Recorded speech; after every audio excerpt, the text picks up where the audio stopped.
Hi, my name is Christina. I'm a librarian with the San Diego Public Library's Pacific Beach branch, and thank you for joining me today for Tea with Jane Eyre. It's our first little gathering, so we'll see how it goes. I hope we'll enjoy it. I know I'll enjoy it. I hope you guys enjoy it. It's actually probably would have come out better. I wanted to say, for those who haven't yet read Jane Eyre is a classic novel written by Charlotte Bronte. It was published in 1847, and it was notable for being known as one of the first books that was written in first-person voice. And in fact, the book was actually published as Jane Eyre, an autobiography, and for quite some time people did not realize it was written by an author as a fictional novel. It is a well-beloved story. In 2018, when the American public was asked to vote with a project done with KPBS called The Great American Read, it was selected as the 10th best-loved book in America. And so I know for myself, it's one of my favorite books. I first read it, picked it up from the library when I was a little girl, and I have loved it ever since. In fact, the scarf I'm wearing is a gift from a friend that knows how much I love Jane Eyre. On one side, it's the frontispiece, the picture, and on the other side, it has the first couple lines of the story that we're going to read together today. So I really hope you enjoy the book. If you wouldn't mind commenting below, too, about whether this is your first time visiting Jane Eyre or whether it's a classic that you've loved before and you're coming back to her, I'd be curious to know. The first couple chapters are both short, so today we're going to read 2 chapters, and I hope that you will enjoy it, like I said, and get comfy cozy. I've got my mug of herbal tea with me today. Go ahead and get whatever makes you happy, and let's go settle in and start reading Jane Eyre by Charlotte Bronte. Thank you. All right. Chapter 1. Wake up, wake up. There was no possibility of taking a walk that day. We had been wandering, indeed, in the leafless shrubbery an hour in the morning, but since dinner, Mrs. Reed, when there was no company, dined early. The cold winter wind had brought with it clouds so somber and a rain so penetrating that further outdoor exercise was now out of the question. I was glad of it. I never liked long walks, especially on chilly afternoons. Dreadful to me was the coming home in the raw twilight, with nipped fingers and toes, and a heart saddened by the chidings of Bessie, the nurse, and humbled by the consciousness of my physical inferiority to Eliza, John, and Georgiana Reed. The said Eliza, John, and Georgiana were now clustered round their mamma in the drawing room. She lay reclined on a sofa by the fireside, and with her darlings about her, for the time, neither quarreling nor crying, looked perfectly happy. Me she had dispensed from joining the group, saying she regretted to be under the necessity of keeping me at a distance, but that until she heard from Bessie and could discover by her own observation that I was endeavoring in good earnest to acquire a more sociable and childlike disposition, a more attractive and sprightly manner, something lighter, franker, more natural as it were, she really must exclude me from privileges intended only for contented, happy little children. "What does Bessie say I have done?" I asked. "Jane, I don't like cavillers or questioners. Besides, there is something truly forbidding in a child taking up her elders in that manner. Be seated somewhere, and until you can speak pleasantly, remain silent." A small breakfast room adjoined the drawing room. I slipped in there. It contained a bookcase. I soon availed myself of a volume, taking care that it should be one stored with pictures. I mounted into the window seat, gathering up my feet. I sat cross-legged like a Turk, and having drawn the red moreen curtain nearly close, I was shrined in double retirement. Folds of scarlet drapery shut in my view to the right hand. To the left were the clear panes of glass protecting, but not separating me from the drear November day. At intervals, while turning over the leaves of my book, I studied the aspect of that winter afternoon. Afar, it offered a pale blank of mist and cloud. Near, a scene of wet lawn and storm-beat shrub, with ceaseless rain sweeping away wildly before a long and lamentable blast. I returned to my book, Bewick's History of British Birds. The letterpress thereof I cared little for, generally speaking, and yet there were certain introductory pages that, child as I was, I could not pass quite as a blank. There were those which treat of the haunts of seafowl, of the solitary rocks and promontories by them only inhabited, of the coast of Norway, studded with isles from its southern extremity, the Lindeness or Nas, to the North Cape. where the northern ocean in vast whirls boils round the naked melancholy isles of farthest Thule, and the Atlantic surge pours in among the stormy Hebrides. Nor could I pass unnoticed the suggestion of the bleak shores of Lapland, Siberia, Spitsbergen, Nova Zembla, Iceland, Greenland, with the vast sweep of the Arctic zone and those forlorn regions of dreary space. That reservoir of frost and snow where firm fields of ice, the accumulation of centuries of winters, glazed in alpine heights above heights, surround the pole and concentra the multiplied rigors of extreme cold. Of these death-white realms I formed an idea of my own, shadowy, like all the half-comprehended notions that float dim through children's brains, but strangely impressive. The words in these introductory pages connected themselves with the succeeding vignettes and gave significance to the rock standing up alone in a sea of billow and spray, to the broken boat stranded on a desolate coast, to the cold and ghastly moon glancing through bars of cloud at a wreck just sinking. I cannot tell what sentiment haunted the quiet, solitary churchyard with its inscribed headstone, its gate, its 2 trees, its low horizon, girdled by a broken wall and its newly risen crescent, attesting the hour of eventide. The 2 ships becalmed on a torpid sea, I believed to be marine phantoms. The fiend pinning down the peace pack behind him, I passed over quickly. It was an object of terror. So was the black horned thing seated aloof on a rock, surveying a distant crowd surrounding a gallows. Each picture told a story, mysterious often to my undeveloped understanding and imperfect feelings, yet ever profoundly interesting. As interesting as the tales Bessie sometimes narrated on winter evenings when she chanced to be in a good humor, and when, having brought her ironing table to the nursery hearth, she allowed us to sit about it, and while she got at Mrs. Reed's lace frills and crimped her nightcap borders, fed our eager attention with passages of love and adventure taken from old fairy tales and older ballads, or, as at a later period I discovered, from the pages of Pamela and Henry or Earl of Morland. With Bewick on my knee, I was then happy at least in my way. I feared nothing but interruption, and that came too soon. The breakfast door opened. "Bah, Madam Mope!" cried the voice of John Reed. Then he paused. He found the room apparently empty. "Where the dickens is he?" he continued. "Lizzie, Georgie," calling to his sisters. "Joan is not here. Tell Mamma she has run out into the rain. Bad animal." It is well I drew the curtain, thought I, and I wished fervently he might not discover my hiding place. Nor would John Reed have found it out himself. He was not quick, either of vision or conception. But Eliza just put her head in at the door and said at once, "She is in the window seat to be sure, Jack." And I came out immediately, for I trembled at the idea of being dragged forth by the said Jack. "What do you want?" I asked with awkward diffidence. "Say, what do you want, Master Reed?" was the answer. "I want you to come here." And seating himself in an armchair, he intimated by a gesture that I was to approach and stand before him. John Reed was a schoolboy of 14 years old, 4 years older than I, for I was but 10, large and stout for his age, with a dingy and unwholesome skin, thick lineaments in a spacious visage, heavy limbs, and large extremities.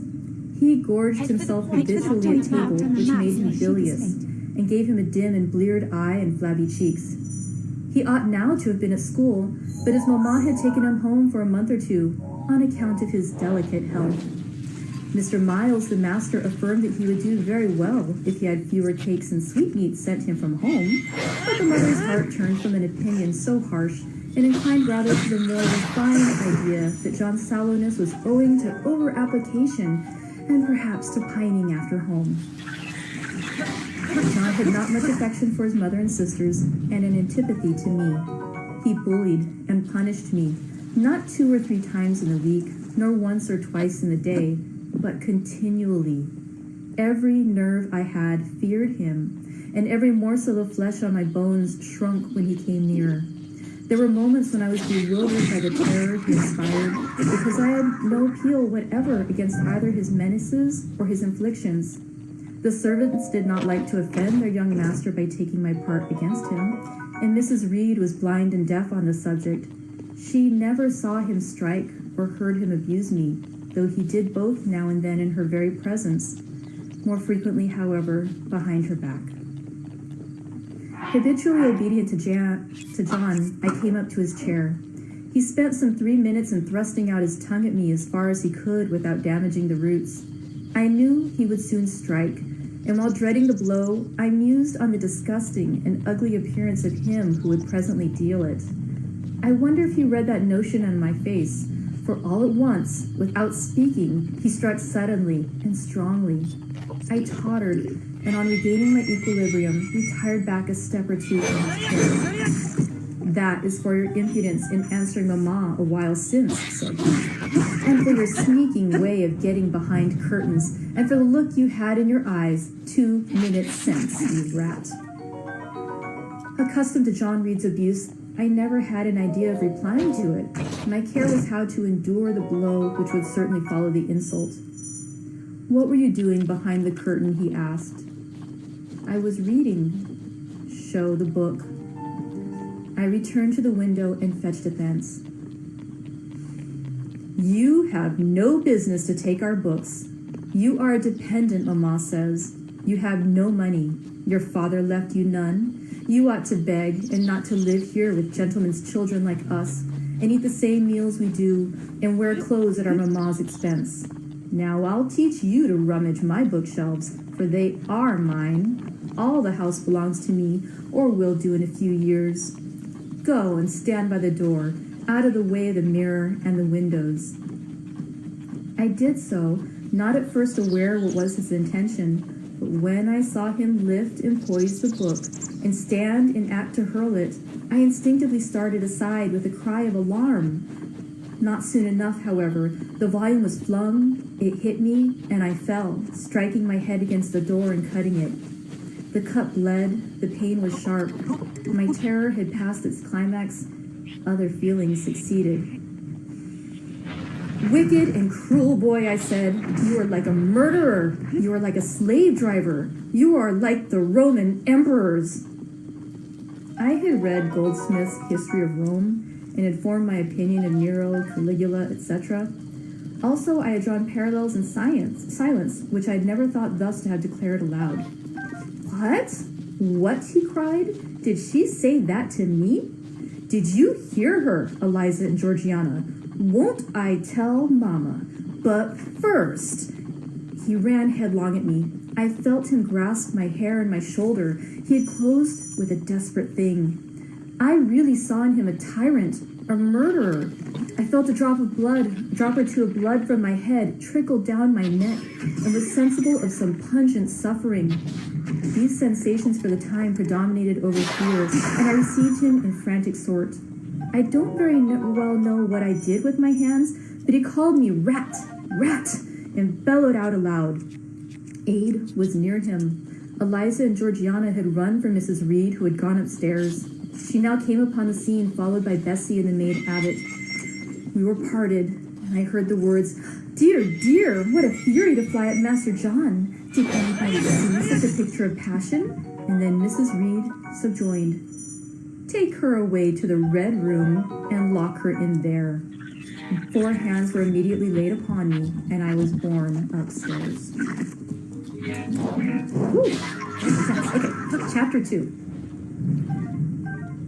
I resisted all the way, a new thing for me, and a circumstance which greatly strengthened the bad opinion Bessie and Miss Abbott were disposed to entertain of me. The fact is, I was a trifle beside myself, or rather, out of myself, as the French would say. I was conscious that a moment's mutiny had already rendered me liable to strange penalties, and like any other rebel slave, I felt resolved in my desperation to go all lengths. "Hold her arms, Miss Abbott. She's like a mad cat." For shame! For shame!" cried the lady's maid. "What shocking conduct, Miss Eyre, to strike a young gentleman, your benefactress's son, your young master." "Master? How is he my master? Am I a servant?" "No, you are less than a servant, for you do nothing for your keep. There, sit down and think over your wickedness." They had got me by this time into the apartment indicated by Mrs. Reed, and had thrust me upon a stool. My impulse was to rise from it like a spring, and their 2 pairs of hands arrested me instantly. If you don't sit still, you must be tied down, said Bessie. Miss Abbott, lend me your garters. She would break mine directly. Miss Abbott turned to divest a stout leg of the necessary ligature. This preparation for bombs and the additional ignominy it conferred took a little of the excitement out of me. Don't take them off, I cried. I will not stir. In guarantee thereof, I attached myself to my seat by my hands. Mind you don't, said Bessie. And when she had ascertained that I was really subsiding, she loosened her hold of me. Then she and Miss Abbott stood with folded arms, looking darkly and doubtfully on my face, as incredulous of my sanity. She never did so before, at last, said Bessie, turning to the Abigail. But it was always in her, was the reply. I've told Mrs. often my opinion about the child, and Mrs. agreed with me. She's an underhand little thing. I never saw a girl of her age with so much cover. Bessie answered not, but ere long addressing me, she said, You ought to be aware, miss, that you are under obligations to Mrs. Reed. She keeps you. If she were to turn you off, you would have to go to the poorhouse. I had nothing to say to these words. They were not new to me. My very first recollection of existence included hints of the same kind. This reproach of my dependence had become a vague sing-song in my ear, very painful and crushing, but only half intelligible. Miss Abbott joined in.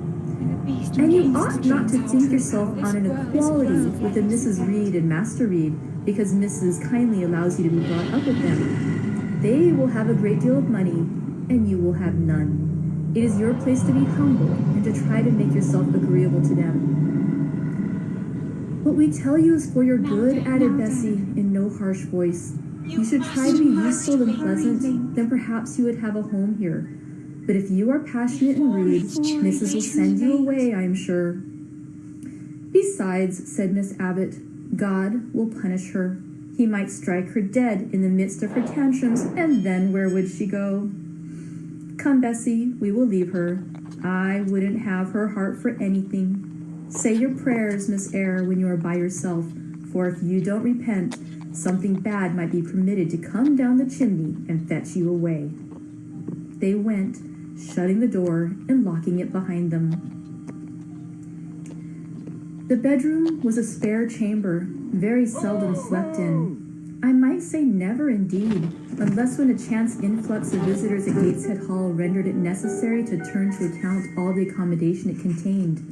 Yet it was one of the largest and stateliest chambers in the mansion. A bed, supported on massive pillars of mahogany, hung with curtains of deep red damask, stood out like a tabernacle in the center. The 2 large windows, with their blinds always drawn down, were half shrouded in festoons and falls of similar drapery. The carpet was red, the table at the foot of the bed was covered with the crimson cloth, the walls a soft fawn color with a blush of pink in it. The wardrobe, the toilet table, the chairs were of darkly polished old mahogany. Out of these deep surrounding shades rose high and glared white the piled-up mattresses and pillows of the bed, spread with a snowy Marseille counterpane. Scarcely less prominent was an ample, cushioned easy chair near the head of the bed, also white, and with a footstool before it, and looking, as I thought, like a pale throne. This room was chill because it seldom had a fire.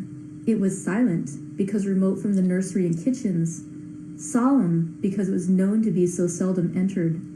The housemaid alone came here on Saturdays to wipe from the mirrors and the furniture a week's quiet dust, and Mrs. Reed herself, at far intervals, visited it to review the contents of a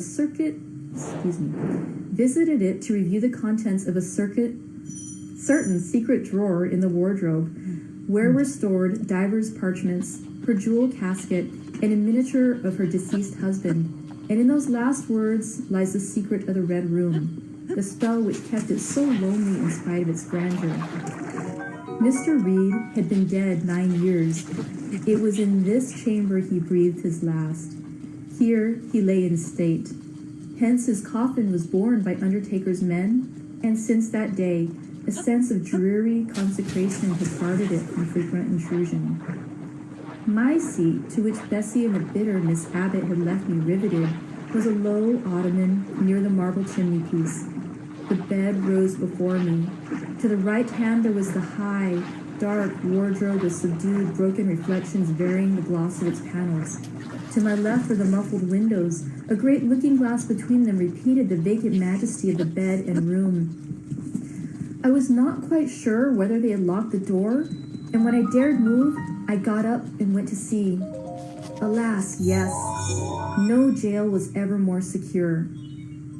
Returning, I had to cross before the looking-glass.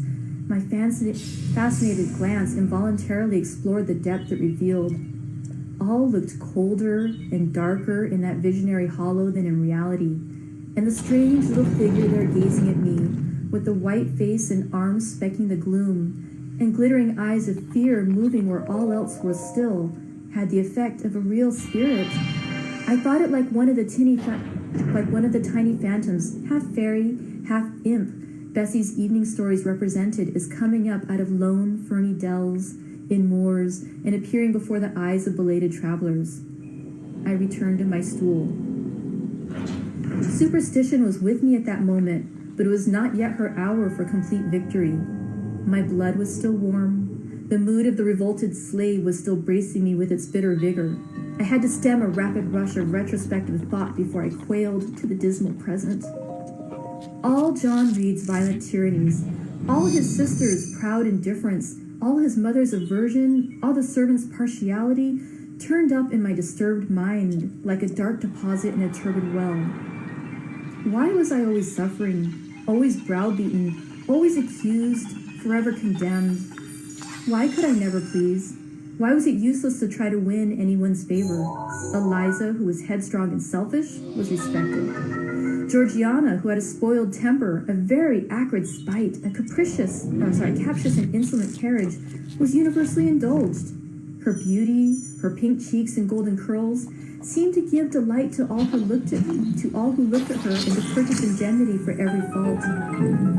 John no one thwarted, much less punished, though he twisted the necks of the pigeons, killed the little pea chicks, set the dogs at the sheep, stripped the hothouse vines of their fruit, and broke the buds off the choicest plants in the conservatory.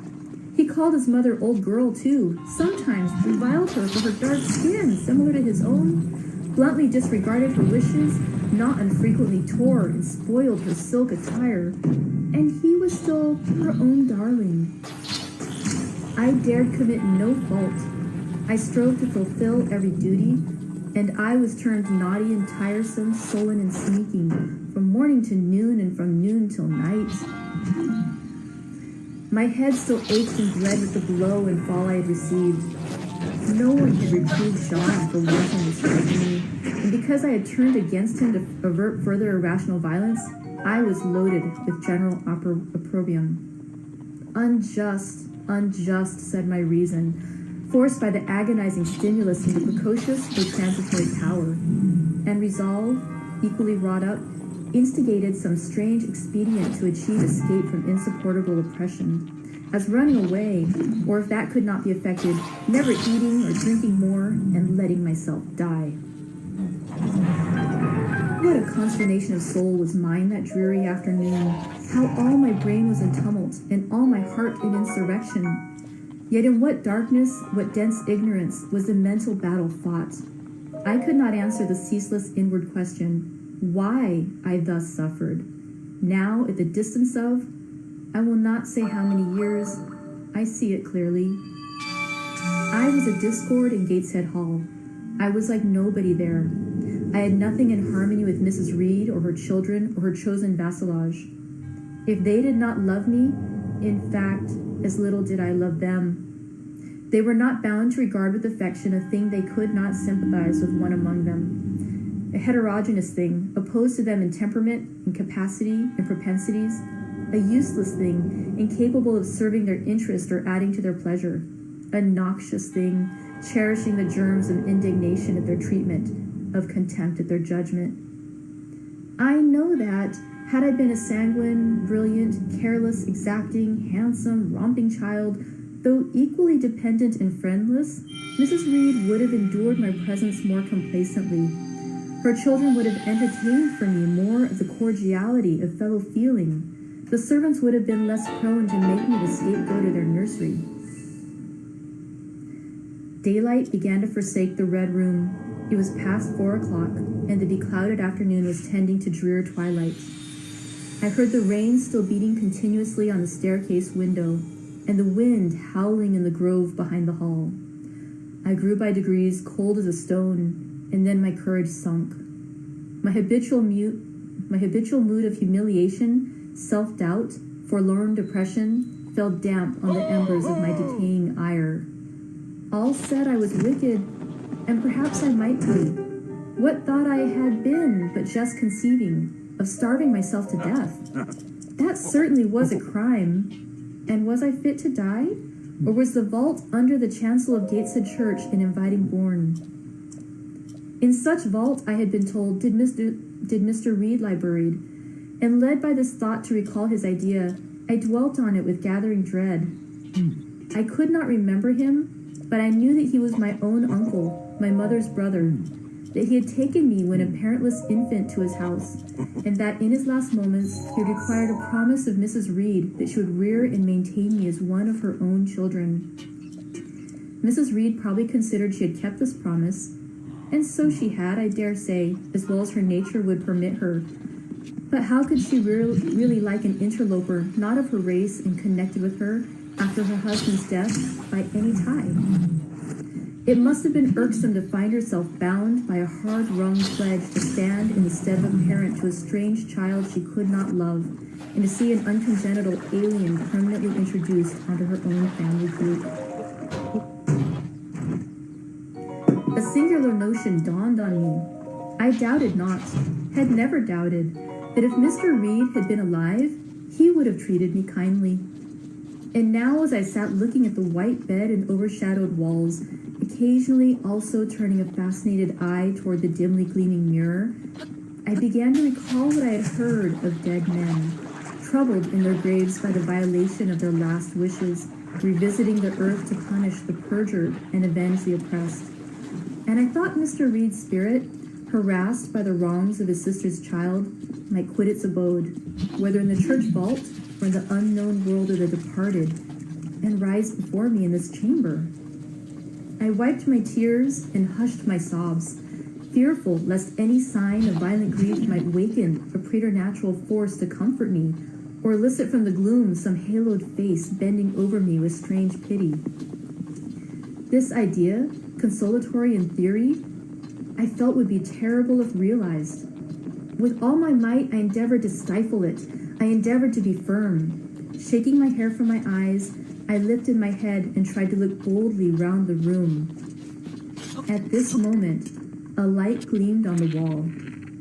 Was it, I asked myself, a ray from the moon penetrating some aperture in the blind? No, moonlight was still, and this stirred. While I gazed, it glided up to the ceiling and quivered over my head. I can now conjecture readily that this streak of light was, in all likelihood, a gleam from a lantern carried by someone across the lawn. But then, prepared as my mind was for horror, shaken as my nerves were by agitation, I thought the swift-darting beam was a herald of some coming vision from another world. My heart beat thick, my head grew hot. A sound filled my ears which I deemed as the rushing of wings. Something seemed near me. I was oppressed, suffocated. Endurance broke down. I rushed to the door and shook the lock in desperate effort. Steps came running along the outer passage. The key turned. Bessie and Abbott entered. "Miss Eyre, are you ill?" said Bessie. "What a dreadful noise! It went quite through me," exclaimed Abbott. "Take me out. Let me go into the nursery," was my cry. "What for? Are you hurt? Have you seen something?" again demanded Bessie. "Oh, I saw a light, and I thought a ghost would come." I had now got hold of Bessie's hand, and she did not snatch it from me. "She has screamed out on purpose," declared Abbott in some disgust. And what a scream! If she had been in great pain, one would have excused it, but she only wanted to bring us all here. I know her wicked, naughty tricks. What is all this? Demanded another voice peremptorily, and Mrs. Reed came along the corridor, her cap flying wide, her gown rustling stormily. Abbott and Bessie, I believe I gave orders that Jane Eyre should be left in the red room till I came to her myself. Miss Jane screamed so loud, ma'am, pleaded Bessie. Let her go, was the only answer. Loose Bessie's hand, child. You cannot succeed in getting out by these means, be assured. I abhor artifice, particularly in children. It is my duty to show you that tricks will not answer. You will now stay here an hour longer, and it is only on condition of perfect submission and stillness that I shall liberate you then. Oh, Aunt, have pity. Forgive me. I cannot endure it. Let me be punished some other way. I shall be killed if... Silence. This violence is almost repulsive. And so, no doubt, she felt it. I was a precocious actress in her eyes. She sincerely looked on me as a compound of virulent passions, mean spirit, and dangerous duplicity. Bessie and Abbott having retreated, Mrs. Reed, impatient of my now frantic anguish and wild sobs, abruptly thrust me back and locked me in without farther parley. I heard her sweeping away, and soon after she was gone, I suppose I had a species of fit. Unconsciousness closed the scene. Okay, so ends chapter 2 of Jane Eyre. Thank you guys for coming in to watch. Thank you also for forgiving me and excusing me when I had many mispronunciations and stumbles. We're going to get through this whole thing. It's a really good book. I do hope you'll love it as much as I do. And I hope to see you again tomorrow at 3 for chapter 3. Thank you. Hi, everybody. I think we're live again. Looking to see if anyone out there can confirm for me. Okay, we're live. So, hi, this is Christina from the Pacific Beach Library. Wanted to welcome you back to Tea with Jane Eyre. We're getting ready to read our 3rd chapter of Jane Eyre by Charlotte Bronte, but I thought we'd start out by enjoying a little bit of tea today. Just because I like my teapot, I thought it'd be kind of fun. Let's pour our tea together. Oh no, I can't. It's not up high enough that I can show you nicely. Oh, it's a lovely little tea. This is a light one. It's a sleep. It's kind of fun because I never know exactly how much to put in, so if it's going to be really strong or light. But this one is a white tea, peach blossom flavor, so it just has a little bit of a little yellow tinge to it. It's delicious. It's a little hot, so I'm going to let it cool. It's nice. Okay, and thank you for everyone who confirmed you can see me. I'm trying out a different setup with the computer instead of my phone today, so I'm hoping the volume is good. Let me know if you need me to speak louder or slower or anything like that. But let's go ahead and get started. Yesterday we went over the first 2 chapters of Jane Eyre. In those we got to meet Jane. She is a 10-year-old girl when we meet her in the book. She is an orphan. Both her parents had passed away. She was taken in by her uncle's family. Unfortunately, he also passed away. And her aunt and cousins are not at all nice to her. Where we last saw her, she had been beaten up by her cousin. He's a terrible guy. And then her aunt got angry at her for fighting back and sent her to punishment in the Red Room. Oh no. So Jane was quite traumatized. She was afraid she might see the ghost of her dead uncle, and she eventually passed out in a fit. So that's where we left her. Unconsciousness had claimed her and closed the scene at the end of chapter 2. So let's go in for chapter 3. All right. Whew. All right. So chapter 3. The next thing I remember is waking up with a feeling as if I had had a frightful nightmare and seeing before me a terrible red glare crossed with thick black bars. I heard voices too, speaking with a hollow sound, and as if muffled by a rush of wind or water, agitation, uncertainty, and an all-predominating sense of terror confused my faculties. Ere long, I became aware that someone was handling me, lifting me up, and supporting me in a sitting posture, and that more tenderly than I had ever been raised or upheld before. I rested my head against a pillow or an arm and felt easy. In 5 minutes more, the cloud of bewilderment dissolved. I knew quite well that I was in my own bed and that the red glare was the nursery fire. It was night. A candle burned on the table. Bessie stood at the bed foot with a basin in her hand, and a gentleman sat in the chair near my pillow, leaning over me. I felt an inexpressible relief, a soothing conviction of protection and security when I knew that there was a stranger in the room, an individual not belonging to Gateshead and not related to Mrs. Reed. Turning from Bessie, though her presence was far less obnoxious to me than that of Abbott, for instance, would have been, I scrutinized the face of the gentleman. I knew him. It was Mr. Lloyd, an apothecary, sometimes called in by Mrs. Reed when the servants were ailing. For herself and the children, she employed a physician. "Well, who am I?" he said. I pronounced his name, offering him at the same time my hand. He took it, smiling and saying, "We shall do very well by and by." Then he laid me down, and addressing Bessie, charged her to be very careful that I was not disturbed during the night.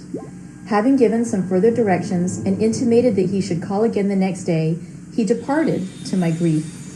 I felt so sheltered and befriended while he sat in the chair near my pillow, and as he closed the door after him, all the room darkened and my heart again sunk. Inexpressible sadness weighed it down. "Do you feel as if you should sleep, miss?" asked Bessie, rather softly. Scarcely dared I answer her, for I feared the next sentence might be rough. "I will try. Would you like to drink, or could you eat anything?" "No, thank you, Bessie." "Then I think I shall go to bed, for it is past 12 o'clock, but you may call me if you want anything in the night." Wonderful civility, this. It emboldened me to ask the question, "Bessie, what is the matter with me? Am I ill?" "You fell sick, I suppose, in the Red Room, with crying. You'll be better soon, no doubt." Bessie went into the housemaid's apartment, which was near. I heard her say, "Sarah, come and sleep with me in the nursery. I daren't for my life be alone with that poor child tonight. She might die. It's such a strange thing she should have that fit. I wonder if she saw anything. Mrs. was rather too hard." Sarah came back with her. They both went to bed. They were whispering together for half an hour before they fell asleep.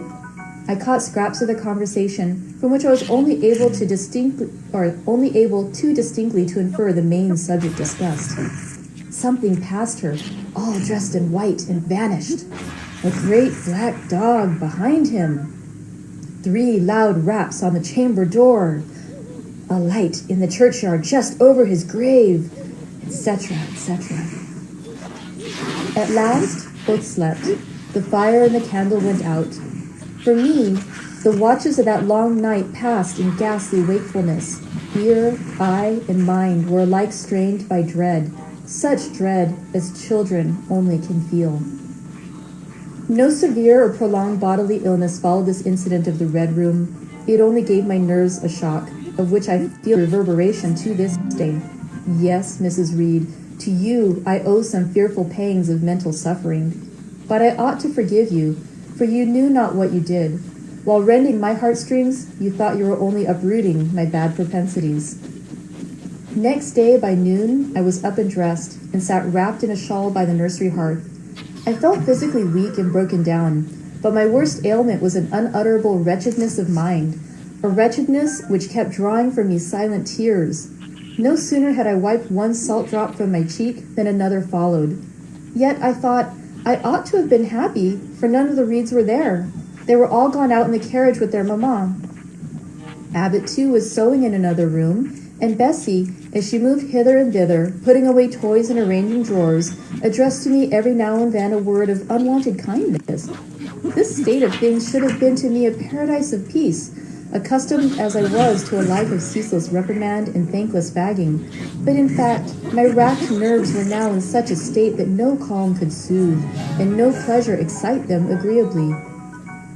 Bessie had been down into the kitchen, and she brought up with her a tart on a certain brightly painted china plate, whose bird of paradise, nestling in a wreath of convolvuli and rosebuds, had been wont to stir in me a most enthusiastic sense of admiration, and which plate I had often petitioned to be allowed to take in my hand in order to examine it more closely, but had always hitherto been deemed unworthy of such a privilege. This precious vessel was now placed on my knee, and I was cordially invited to eat a circlet of delicate pastry upon it. Vain favor, coming like most other favors, long deferred and often wished for, too late. I could not eat the tart, and the plumage of the bird, the tints of the flowers, seemed strangely faded. I put both tart and plate away. Bessie asked if I would have a book. The word book acted as a transient stimulus, and I begged her to fetch Gulliver's Travels from the library. This book I had again and again perused with delight. I considered it a narrative of facts, and discovered in it a vein of interest deeper than what I found in fairy tales. For as to elves, having sought them in vain among foxglove leaves and bells, under mushrooms and beneath the ground ivy mantling old walnuts, I had at length made up my mind to the sad truth that they were all gone out of England to some savage country, where the woods were wilder and thicker, and the population more scant. Whereas Lilliput and Brobdingnag being, in my creed, solid parts of the earth's surface, I doubted not that I might one day, by taking a long voyage, see with my own eyes the little fields, houses, and trees, the diminutive people, the tiny cows, sheep, and birds of the one realm, and the cornfields forest high, the mighty mastiffs, the monster cats, the tower-like men and women of the other. Yet when this cherished volume was now placed in my hand, when I turned over its leaves and sought in its marvelous pictures the charm I had till now never failed to find, all was eerie and dreary. The giants were gaunt goblins, the pygmies malevolent and fearful imps, Gulliver a most desolate wanderer in most dread and dangerous regions. I closed the book, which I dared no longer peruse, and put it on the table beside the untasted tart. Bessie had now finished dusting and tidying the room, and having washed her hands, she opened a certain little drawer full of splendid shreds of silk and satin, and began making a new bonnet for Georgiana's doll. Meanwhile she sang. Her song was, "In the days when we went gypsying a long time ago." I had often heard the song before, and always with a lively delight, for Bessie had a sweet voice, at least I thought so. But now, though her voice was still sweet, I found in its melody an indescribable sadness. Sometimes, preoccupied with her work, she sang the refrain very low, very lingeringly. "Long time ago" came out like the saddest cadence of a funeral hymn. She passed into another ballad, this time a really doleful one. "My feet they are sore, and my limbs they are weary. Long is the way, and the mountains are wild. Soon will the twilight close moonless and dreary over the path of the poor orphan child. Why did they send so far and so lonely, up where the moors spread and gray rocks are piled? Men are hard-hearted, and kind angels only watch o'er the steps of a poor orphan child. Yet distant and soft the night breeze is blowing. Clouds there are none, and clear stars be mild. God in his mercy protection is showing, comfort and hope to the poor orphan child. Even should I fall o'er the broken bridge passing, or stray in the marshes by false lights beguiled, still will my Father, with promise and blessing, take to his bosom the poor orphan child. There is a thought that for strength should avail me, though both of shelter and kindred despoiled. Heaven is a home, and a rest will not fail me. God is a friend to the poor orphan child. "Come, Miss Jane, don't cry," said Bessie as she finished. She might as well have said to the fire, "Don't burn." But how could she divine the morbid suffering to which I was a prey? In the course of the morning, Mr. Lloyd came again.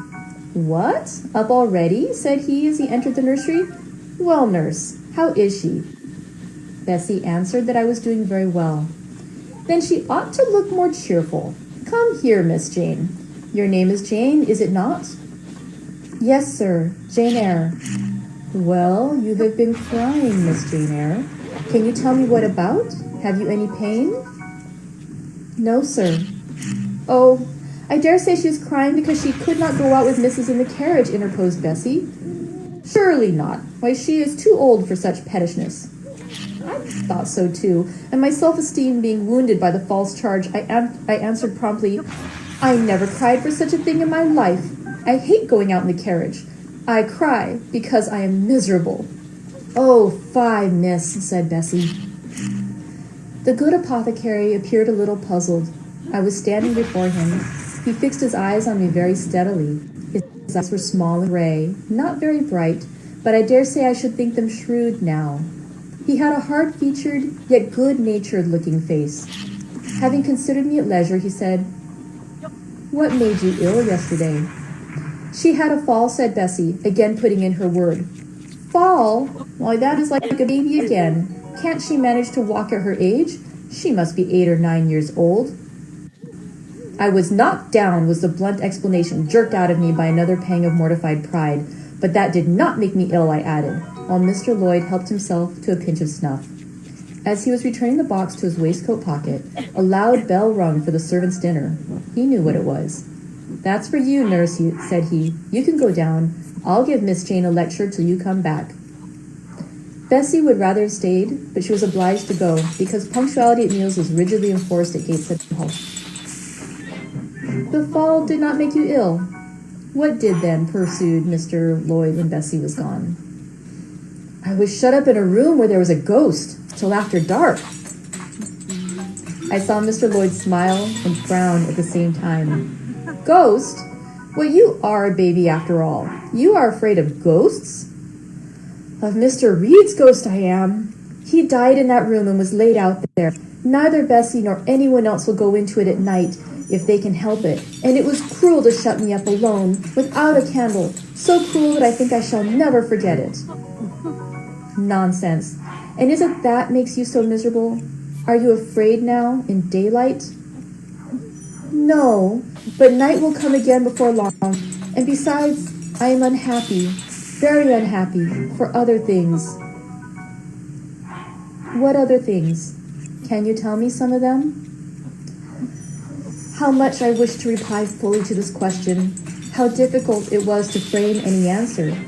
Children can feel, but they cannot analyze their feelings, and if the analysis is partially affected in thought, they know not how to express the result of the process in words. Fearful, however, of losing this first and only opportunity of relieving my grief by imparting it, I, after a disturbed pause, contrived to frame a meager, though as far as it went, true response. "For one thing, I have no father or mother, brothers or sisters." "You have a kind aunt and cousins." Again I paused, then bunglingly announced, "But John Reed knocked me down, and my aunt shut me up in the red room." Mr. Lloyd a second time produced his snuff box. "Don't you think Gateshead Hall a very beautiful house?" he asked. "Are you not very thankful to have such a fine place to live at?" "It is not my house, sir, and Abbott says I have less right to be here than a servant." "Pooh, you can't be silly enough to wish to leave such a splendid place." "If I had anywhere else to go, I should be glad to leave it, but I can never get away from Gateshead till I am a woman." "Perhaps you may. Who knows? Have any relations beside Mrs. Reed?" "I think not, sir." "None belonging to your father?" "I don't know. I asked Aunt Reed once, and she said possibly I might have some poor, low relations called eyre, but she knew nothing of them." "If you had such, would you like to go to them?" I reflected. Poverty looks grim to grown people, still more so to children. They have not much idea of industrious, working, respectable poverty. They think of the word only as connected with ragged clothes, scanty food, fireless grates, rude manners, and debasing vices. Poverty for me was synonymous with degradation. "No, I should not like to belong to poor people," was my reply. "Not even if they were kind to you?" I shook my head. I could not see how poor people had the means of being kind. And then to learn to speak like them, to adopt their manners, to be uneducated, to grow up like one of the poor women I saw sometimes nursing their children or washing their clothes at the cottage doors of the village in Gateshead? No, I was not heroic enough to purchase liberty at the price of caste. "But are your relatives so very poor? Are they working people?" "I cannot tell. Aunt Reed says if I have any, they must be a beggarly set. I should not like to go a-begging." "Would you like to go to school?" Again, I reflected. I scarcely knew what school was. Bessie sometimes spoke of it as a place where young ladies sat in the stocks, wore backboards, and were expected to be exceedingly genteel and precise. John Reed hated his school and abused his master. John Reed's tastes were no rule for mine, and if Bessie's accounts of school discipline, gathered from the young ladies of a family where she had lived before coming to Gateshead, were somewhat appalling, her details of certain accomplishments attained by those same young ladies were, I thought, equally attractive.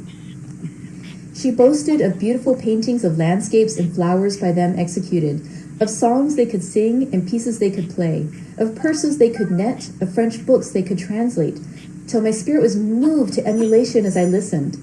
Besides, school would be a complete change. It implied a long journey, an entire separation from Gateshead, an entrance into a new life. I should indeed like to go to school, was the audible conclusion of my musings. Well, well, who knows what may happen, said Mr. Lloyd as he got up. The child to have change of air and scene, he added, speaking to himself. Nerves not in a good state. Bessie now returned. At the same moment the carriage was heard rolling up the gravel walk. Is that your mistress, nurse? Asked Mr. Lloyd. I should like to speak to her before I go. Bessie invited him to walk into the breakfast room and led the way out. In the interview which followed between him and Mrs. Reed, I presume, from after occurrences, that the apothecary ventured to recommend my being sent to school, and the recommendation was no doubt readily enough adopted, for as Abbot said, in discussing the matter with Bessie when both sat sewing in the nursery one night, after I was in bed and, as they thought, asleep, Mrs. was, she dared say, glad enough to get rid of such a tiresome, ill-conditioned child who always looked as if she were watching everybody and scheming plots underhand. Abbot, I thought, gave me credit for being a sort of infantile Guy Fawkes. On that same occasion, I learned for the first time from Miss Abbott's communications to Bessie that my father had been a poor clergyman, that my mother had married him against the wishes of her friends who considered the match beneath her, that my grandfather Reed was so irritated at her disobedience he cut her off without a shilling, that after my mother and father had been married a year, the latter caught the typhus fever while visiting among the poor of a large manufacturing town where his curacy was situated, and where that disease was then prevalent, that my mother took the infection from him, and both died within a month of each other. Bessie, when she heard this narrative, sighed and said, Poor Miss Jane is to be pitied too, Abbot. Yes, responded Abbot, if she were a nice, pretty child, one might compassionate her for her forlornness, but one really cannot care for such a little toad as that. Not a great deal, to be sure, agreed Bessie. At any rate, a beauty like Miss Georgiana would be more moving in the same condition. Yes, I dote on Miss Georgiana, cried the fervent Abbot. Little darling with her long curls and her blue eyes, and such a sweet color as she has, just as if she were painted. Bessie, I could fancy a Welsh rabbit for supper. So could I, with a roast onion. Come, we'll go down. They went. All right, that concludes chapter 3. It was a relatively short one, but we're going to go ahead and close off there for today because chapter 4 is pretty long. So I hope to see you again tomorrow for chapter 4 of Jane Eyre, that direction.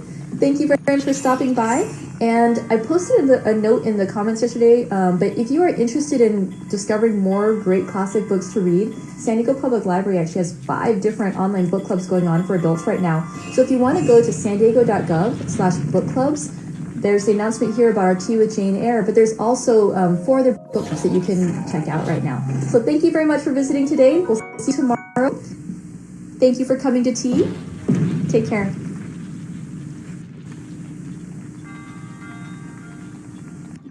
Hi, welcome back everybody. Sorry, I am all flustered today. Let's try that again. Hi, welcome back everybody. It's Tea with Jane Eyre. I'm Christina Wainwright. I'm the branch manager at the Pacific Beach branch of the San Diego Public Library. I'm glad you could join us. We are joining together reading a chapter or so a day of Jane Eyre by Charlotte Bronte. I thought before we got started to give folks a time to get in here. We talk about a little about our tea. Today's tea, I poured a little sample of myself. So going for today's tea, I wanted to go sweet. I usually do like sweet, Sweet enough they don't need to add sugar. Today's tea is peppermint bark. It is a cool winter herb tea, organic green rooibos with organic peppermint, vanilla, and cocoa, also known as what was in the break room, but delicious. This one is still really hot, but it smells great and nice minty and kind of like white chocolatey. That's really good. Okay, so if you would like to tell us what you're drinking today, if you're having tea or if you're having a little snack, I think it's always fun to share that kind of information. Also, I want to remind you guys, I did put something in the notes on today's little description. San Diego Public Library is hosting our first ever spring reading program. So if you want to log the time that you're listening to me reading Jane Eyre with you, you can do that. If you want to log the books that you're reading either with your eyes or with your ears, log them on sandiego.gov/springreading. And it's just for bragging rights and for badges, but it's super fun. And I always like to look back to and see what books I've been reading in the past. And so if you'd like to log not just what you're drinking, but what you're reading, in addition to Jane Eyre, go ahead and put those in the comment field also, but log them on into the sandiego.gov/springreading into Spring Into Reading program. Okay, so I think that we are here. Let's go ahead and get started because this is kind of a long chapter. Exciting things are happening. For anyone who doesn't remember what happened yesterday, let me catch you up. And ooh, that light is really bright. Let me see, where were we at? Jane Eyre is an orphan. She is 10 years old. She is not loved by her family, her aunt and her cousins. They're terrible, terrible folks. Fortunately, though, after she passed out in a fit after being punished for something that was totally unfair, when she woke up, wait a second. Yes, okay, had to make sure because I'm reading ahead. When she woke up, there was somebody named Mr. Lloyd there. He was a local apothecary, kind of like the doctor, and he talked to her and she revealed that she is very unhappy, that she doesn't like where she's at, that she's just really unhappy in her situation. And so he mentioned to her the idea that perhaps she'd like to go away to school, and she said she would very much like to, and then he asked if he could maybe speak with her aunt. So let's see what happens next, if she'll get a chance to go away to school, or she's going to have to stay at Gateshead Hall for the entire rest of the book. Let's find out. Chapter 4. From my discourse with Mr. Lloyd and from the above reported conference between Bessie and Abbott, I gathered enough of hope to suffice as a motive for wishing to get well. A change seemed near. I desired and waited it in silence. It tarried, however. Days and weeks passed. I had regained my normal state of health, but no new allusion was made to the subject over which I brooded. Mrs. Reed surveyed me at times with a severe eye, but seldom addressed me. Since my illness, she had drawn a more marked line of separation than ever between me and her own children, appointing me a small closet to sleep in by myself, condemning me to take my meals alone and pass all my time in the nursery while my cousins were constantly in the drawing room. Not a hint, however, did she drop about sending me to school. Still, I felt an instinctive certainty that she would not long endure me under the same roof with her, for her glance, now more than ever, when turned on me, expressed an insuperable and rooted aversion. Eliza and Georgiana, evidently acting according to orders, spoke to me as little as possible. John thrust his tongue in his cheek whenever he saw me, and once attempted chastisement. But as I instantly turned against him, roused by the same sentiment of deep ire and desperate revolt which had stirred my corruption before, he thought it better to desist, and ran from me, uttering execrations, and vowing I had burst his nose. I had indeed leveled at that prominent feature as hard a blow as my knuckles could inflict, and when I saw that either that or my look daunted him, I had the greatest inclination to follow up my advantage to purpose, but he was already with his mamma. I heard him in a blubbering tone commence the tale of how that nasty Jane Eyre had flown at him like a mad cat. He was stopped rather harshly. "Don't talk to me about her, John. I told you not to go near her. She is not worthy of notice. I do not choose that either you or your sisters should associate with her." Here, leaning over the banister, I cried out suddenly and without at all deliberating on my words, "They are not fit to associate with me!" Mrs. Reed was rather a stout woman, but on hearing this strange and audacious declaration, she ran nimbly up the stair, swept me up like a whirlwind into the nursery, and crushing me down on the edge of my crib, dared me in emphatic voice to rise from that place or utter one syllable during the remainder of that day. "What would Uncle Reed say to you if he were alive?" was my scarcely voluntary demand. I say scarcely voluntary, for it seemed as if my tongue pronounced words without my will consenting to their utterance. Something spoke out of me over which I had no control. "What?" said Mrs. Reed under her breath. Her usually cold, composed gray eye became troubled with a look like fear. She took her hand from my arm and gazed at me as if she really did not know whether I were child or fiend. I was now in for it. "My Uncle Reed is in heaven and can see all that you do and think, and so can Papa and Mamma. They know how you shut me up all day long and how you wish me dead." Mrs. Reed soon rallied her spirits. She shook me most soundly. She boxed both my ears and then left me without a sound. Bessie supplied the hiatus by a homily of an hour's length, in which she proved beyond a doubt that I was the most wicked and abandoned child ever reared under a roof. I half believed her, for I felt indeed only bad feelings surging in my breast. November, December, and half of January passed away. Christmas and the New Year had been celebrated at Gateshead with the usual festive cheer. Presents had been interchanged, dinners and evening parties given. From every enjoyment, I was, of course, excluded. My share of the gaiety consisted in witnessing the daily appareling of Eliza and Georgiana, and seeing them descend to the drawing-room, dressed out in thin muslin frocks and scarlet sashes, with hair elaborately ringleted, and afterward in listening to the sound of the piano or the harp played below, to the passing to and fro of the butler and footman, to the jingling of glass and china as refreshments were handed, to the broken hum of conversation as the drawing-room doors opened and closed. When tired of this occupation, I would retire from the stairhead to the solitary and silent nursery. There, though somewhat sad, I was not miserable. To speak truth, I had not the least wish to go into company, for in company I was very rarely noticed. And if Bessie had but been kind and companionable, I should have deemed it a rare treat to spend the evenings quietly with her, instead of passing them under the formidable eye of Mrs. Reed in a room full of ladies and gentlemen. But Bessie, as soon as she had dressed her young ladies, used to take herself off to the lively regions of the kitchen and housekeeper's room, generally bearing the candle along with her. I then sat with my doll on my knee till the fire got low,